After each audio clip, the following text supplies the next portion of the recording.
बन गया साडा बरखुरदार, घोड़ी चढ़ गया ओए, चढ़ गया छटके मोटर कार। सहरा सज गया ओए, ओ सहरा सज गया जलवेदार। दुल्हनिया द्वार खड़ी, सजन संग जाने को तैयार। नच ले ओए, नच ले ओए, ओ यारा हो, ओ मित्रा हो।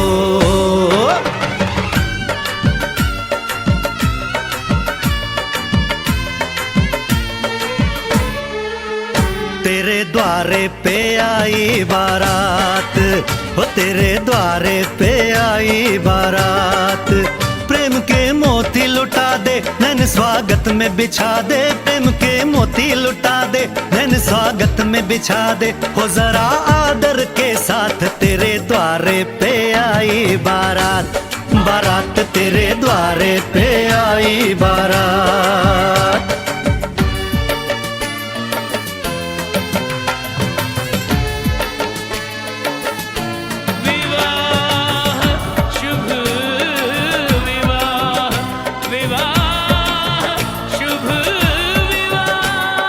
दिल्ली का राजा आया, वरने को मधुपुर की रानी।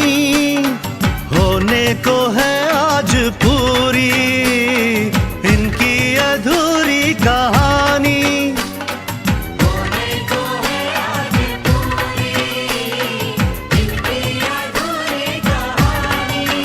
फूल खुशियों के खिले हैं, बड़ी मुश्किल से मिले हैं। फूल खुशियों के खिले हैं, बड़ी मुश्किल से मिले हैं। हाय रे तर से दो हाथ, तेरे द्वारे पे आई बारात। बारात तेरे द्वारे पे आई बारात।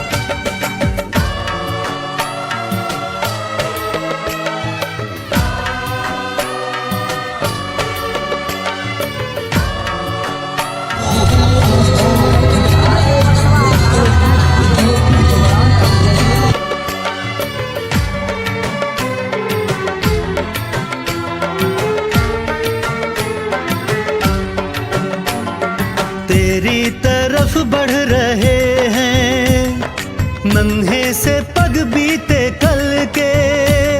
सुख दुख के इस संगम पे नैना है क्यों छल के छल के। सुख दुख के इस संगम पे नैना है क्यों छल के। रीत बाबुल की निभा दे, अपनी बिटिया को विदा दे। रीत बाबुल की निभा दे, प्यारी बिटिया को विदा दे।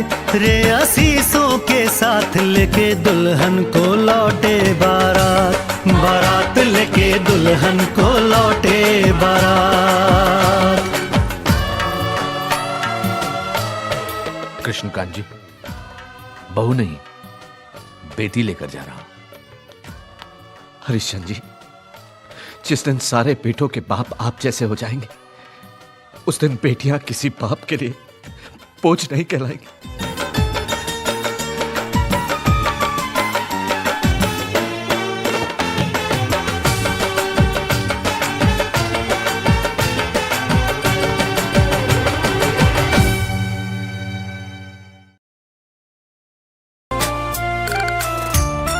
कथी के चटैया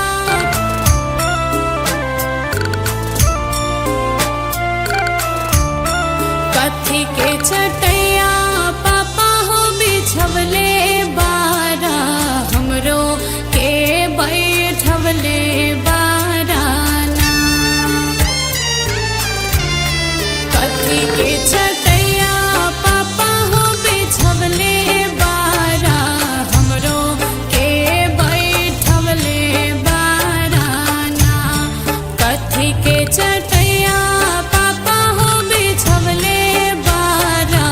हमरो के बैठवले बाराना। कथी के करजवा पापा हो बनवले बारा।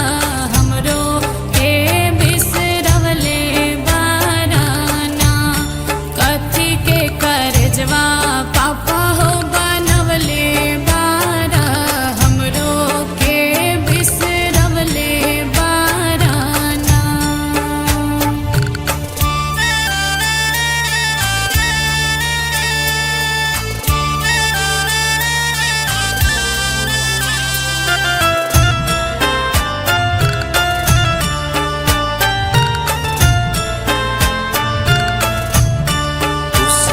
चटैया बेटी हो बिछौले बानी तोहरो के बैठौले बानी हो उसके चटैया बेटी हो बिछौले बानी तोहरो के बैठौले बानी हो काठ के करजबा बेटी हो बनौले बानी से बिसरौले बानी हो काठ के करजबा बेटी हो बनौले बानी यही से बिसरौले